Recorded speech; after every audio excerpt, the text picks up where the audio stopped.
Hello दोस्तों, आप सभी का KCNT में स्वागत है। मैं यहाँ बात करने जा रहा हूँ पावर ग्रिड, जो कि डिप्लोमा ट्रेनिंग के लिए है, इलेक्ट्रिकल, सिविल और इलेक्ट्रॉनिक्स। इस वैकेंसी के लिए आपको डिप्लोमा रहना चाहिए। यहाँ बात की जाए तो जो वैकेंसी टोटल निकल कर आ रही है वो टोटल वैकेंसी 425 है, जो कि कैटेगराइज किया गया है, जिसमें नॉर्थ रीजन NR1, इसमें जो दिल्ली, राजस्थान, उत्तर प्रदेश, हरियाणा, उत्तराखंड, और नॉर्थ रीजन टू NR2 में आता है Himachal Pradesh, Punjab, Haryana, UT and JK, UT of Ladakh, UT of Chandigarh. Northern region NR3 में आता है Uttarakhand, Uttar Pradesh, Madhya Pradesh. Eastern region ER Bihar, Jharkhand. Eastern region two ER2 West Bengal, Sikkim. North region north eastern NER Arunachal Pradesh, Assam, Manipur, Meghalaya, Mizoram, Nagaland, Tripura. Southern region SR1 Andhra Pradesh, Telangana, part of Karnataka. Southern region SR2 Kerala, Tamil Nadu, part of Karnataka. Western region WR1 Maharashtra, Chhattisgarh, Goa, Madhya Pradesh. Western region 2 Gujarat, part of Madhya Pradesh, part of Maharashtra, part of Dadra and Nagar Haveli और Odisha projects, Odisha, corporate centre, Gurgaon, Manesar, Delhi. ये सब आपकी जगह, ये जो दिया हुआ है NR रीजन, ये सब में आपका कितना कितना अलग अलग वैकेंसी है, जो मैं आपको बताता हूँ। इसका जो अपर जॉब स्पेसिफिकेशन में आप देख सकते हैं, अपर एज लिमिट है जो 27 साल, 23/9/2023 तक रहना चाहिए। और इसमें जो आपका है जो full time regular 3 years diploma रहना चाहिए, 3 साल डिप्लोमा रहना चाहिए। इसमें साफ साफ लिखा हुआ है full time regular 3 years diploma in relevant discipline of engineering. इसमें इलेक्ट्रिकल ब्रांच के लिए है, इलेक्ट्रॉनिक्स के लिए है, सिविल के लिए है। और कम से कम डिप्लोमा में आपका जो पॉलिटेक्निक है उसमें 70% मार्क्स रहना चाहिए। उसके बाद यहाँ नोट, सबसे जो महत्वपूर्ण बात है, इम्पॉर्टेंट है, वो यहाँ पर लिखा हुआ है higher technical qualification like BTech, BE, MTech, ME with या without diploma is not allowed. यहाँ साफ साफ करा कि आप BTech किए हुए हैं, MTech किए हुए हैं या ME किए हुए हैं तो आपको अलाउ नहीं है, सिर्फ यहाँ डिप्लोमा वाले को अलाउ है। अगर आप डिप्लोमा के बाद ये सब किए हुए हैं फिर भी अलाउ नहीं है, सिर्फ BTech वालों को साफा मना कर दिया गया है, सिर्फ डिप्लोमा वाला यहाँ लेगा। और एक और है कि qualification acquired through distance mode will not be consider. अगर आप डिस्टेंस मोड से डिप्लोमा किए हैं तो वो भी कंसिडर नहीं किया जाएगा। यानी कि रेगुलर में आप 3 साल मिनिमम 70% है तो आप इस फॉर्म को अप्लाई कर सकते हैं।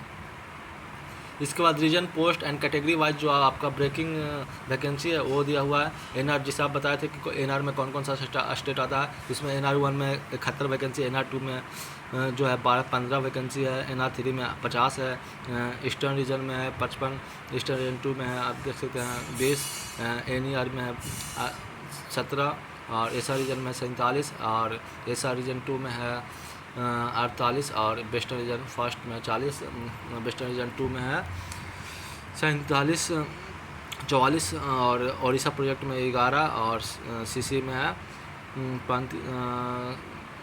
16। यहाँ टोटल 425 वैकेंसी है। और यहाँ पर जो कंपनसेशन देख सकते हैं, इसमें जो आपको बता रहा है कि अगर आप उसमें जॉब करते, जो आपको 3 साल है उसमें अगर आप ट्रेनिंग पीरियड ये चलेगा। The corporation offer a very attractive package and one of the best industry. Selected candidates will be paid 27,500 per month at stipend during 1 year training. जिसमें आपका ट्रेनिंग चलेगा, पास होने के बाद तो आपको 1 साल तक 27,500 पर मंथ स्टाइपेंड दिया जाएगा।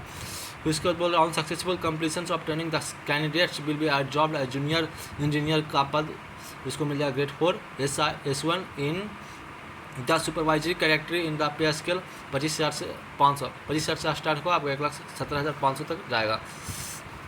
और मतलब कहने कि जब आपका ट्रेनिंग कंप्लीट हो जाएगा 27,500 ट्रेनिंग पीरियड तक मिलेगा। उसके बाद आपको जो पे स्केल है वो 25,000 से 1,17,000 तक मिलेगा।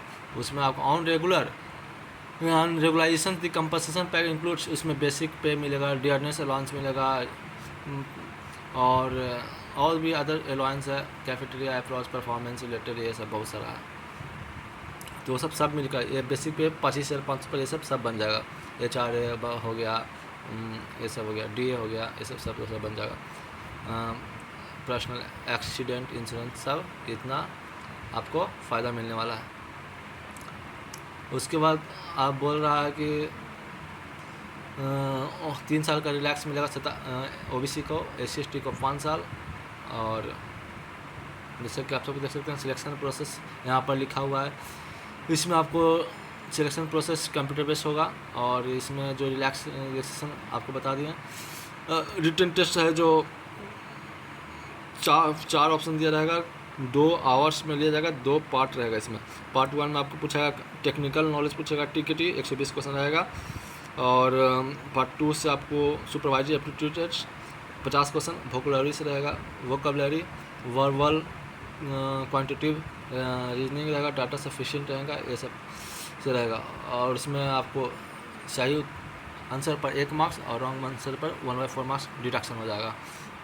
आपको जो क्वालिफाइंग क्राइटेरिया रखा हो गया है वो मिनिमम 30% नीच पार्ट 1 एंड पार्ट 2 सेपरेटली अलग अलग इसका जो कटअप जाएगा, कम से कम 30% लाना अनिवार्य है, तब आप पास करिएगा। मिनिमम 40% मार्क्स इन एग्रीगेट, और एग्रीगेट 40% कम से कम लाना चाहिए। मैंने सेक्शनल 30% और ओवरऑल 40% इसमें कटअप जाएगा। और अदर कैटेगरी के लिए जाएगा 25% पार्ट 1 पार्ट 2 में, ये बताया, और सेपरेटली, और मिनिमम जाएगा 30%। A final merit of the selection will be decided based on marks secured by the candidates in written test 100% weightage. Candidates who qualify in written test as per qualifying criteria shall be shortlisted category wise of empanelment in proportions to the number of vacancies in the respective category. मतलब कहा कि अलग अलग जो category से जो apply होगा उसका अलग अलग कट ऑफ निकलेगा।